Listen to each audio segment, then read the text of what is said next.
So how many of you are familiar with the 100 Resilient Cities program or Resilient? Okay, good, most of you. So this will be really quick. As many of you know, Houston was named as the 101st Resilient City at the 1-year anniversary of Harvey. And it really did take a storm. There had been some attempts before, it didn't really work out. And through $1.8 million Shell grant, 100 Resilient Cities welcomed Houston, and that program has since sort of ended, but not really. And so our work continues to move forward, and I'm funded at the city through February of 2021, no matter what.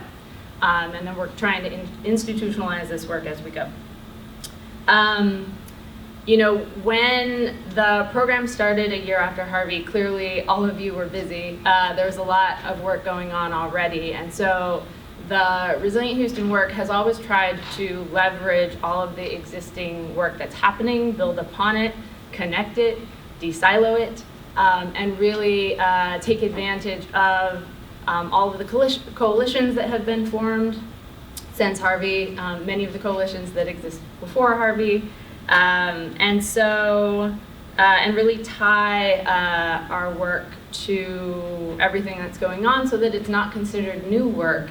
It's really looking at how to do things smarter and being more efficient and really striving for additional co-benefits to everything that we do. In recognition that over the last 100 years or so, Houston's population has grown 17 times. And a lot of that growth, a lot of,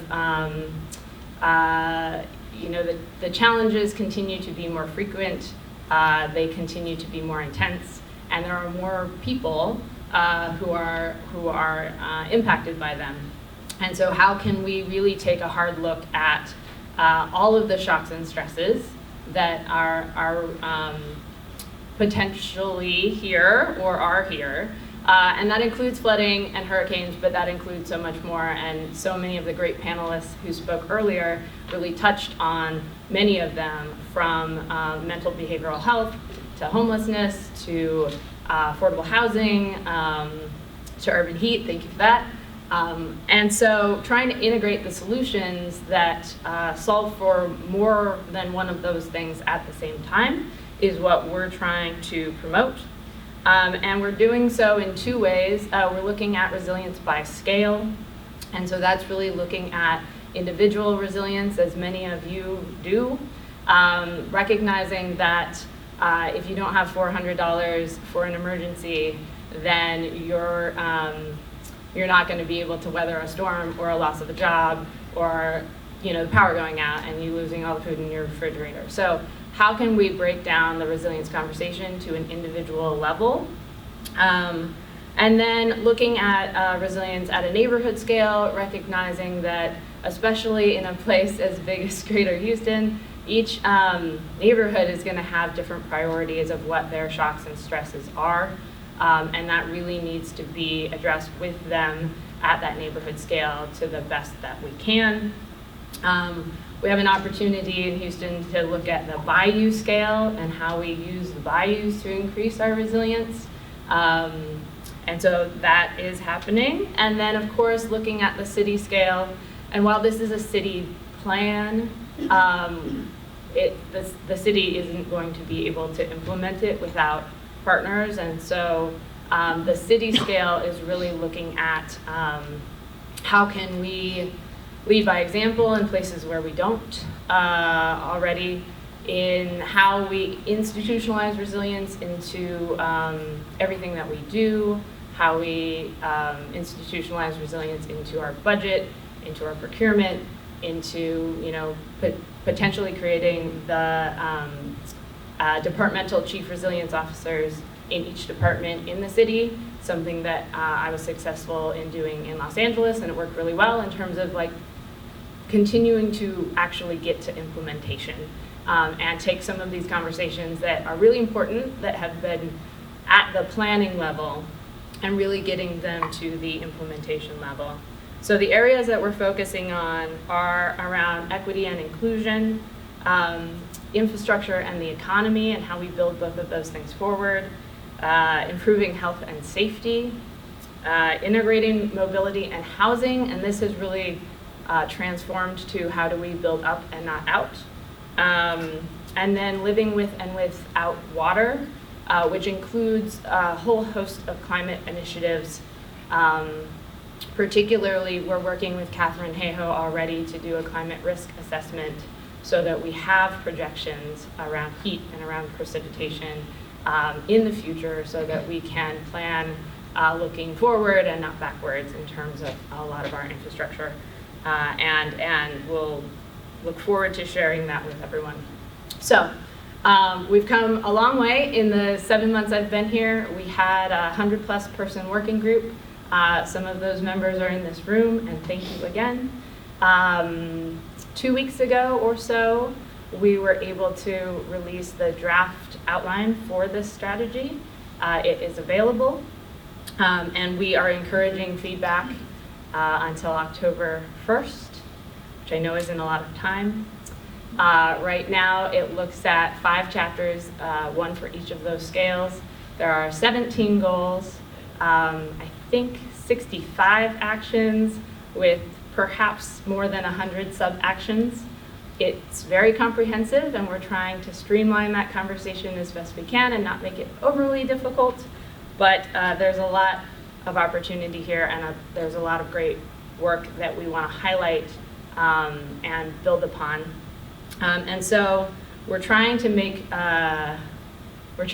this plan less of a wish list and more of an implementable strategy. So we've identified 6 different targeted areas for implementation, which include things like smart cities. So our smart cities team is going to take the list of actions that have smart city solutions and try and implement them as a package rather than in silos. We've identified innovative funding as a need. We've also identified education and communication and engagement as a huge barrier to implementing a number of these things. And so once we press print, which should be by the end of the year, my position will pivot to trying to work with partners locally, statewide, nationally, globally, to implement as much of this as we can in as quick of a time as possible. So I know our time is short here. Happy to take a question or two perhaps. And I'm around and available and have a whole stack of cards. What is the website? Can you tell us that? Sure, it's long, so perhaps we can send it out. But if you go to the mayor's staff page, my contact information is there. It is the first link on the first bullet underneath my contact information. And then we also released a resilience assessment that is 94 or so lovely pages, but mostly pictures, in May. And so that's on that website as well. And it's going up in Spanish, I think, today, the outline.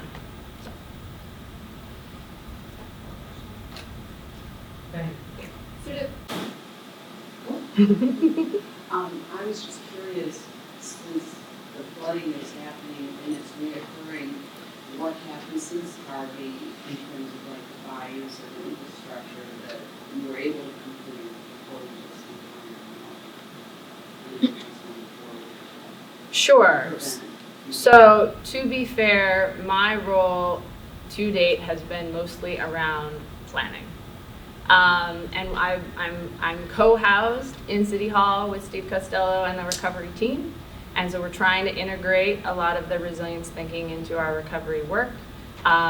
We've held, workshops with the folks from the Netherlands to talk specifically about a few communities that are repeatedly experiencing flooding, so that we have some, what I've been calling ingredients, about some innovative solutions that we might be able to deploy. But we need to take that next step, which we're hoping to do in the coming weeks and months, to work with those communities, to have them create the recipe, and we just have some additional ingredients that they might want to consider. So we're linking those workshops and that work with the Water Institute of Gulf and the Kingdom of the Netherlands to existing planning processes that are happening in those communities. I was just curious, since you've come from LA to Houston, similarities and differences from those big places, big metros. What do you see here, Houston, within our context and culture, kind of infrastructure that is to our benefit as you kind of outline a resiliency plan and implementation, and what are your thoughts on challenges, kind of contrasting that? Sure. So I have really enjoyed, one, that folks have been welcoming to someone who's not from here, and new ideas. But two, it seems like folks here see a problem and go and solve it. And that's a real benefit unless everyone's not working in the same direction or are duplicating efforts because they haven't looked around to see who else is trying to solve the same problem. So I think part of how we're trying to address that is really to create a framework that everybody feels a part of and everybody sort of sees the regional priorities. Oh, we have a regional chapter. I might not have mentioned that. To move all of that forward together. Having spent 15 years in Los Angeles, I would say that generally the mobility conversation here is a huge challenge/opportunity. And when folks complain about traffic, I tend to think you have no idea what is coming. And there are a lot of lessons that can be learned in trying to address those issues before they get worse, because they're gonna get worse.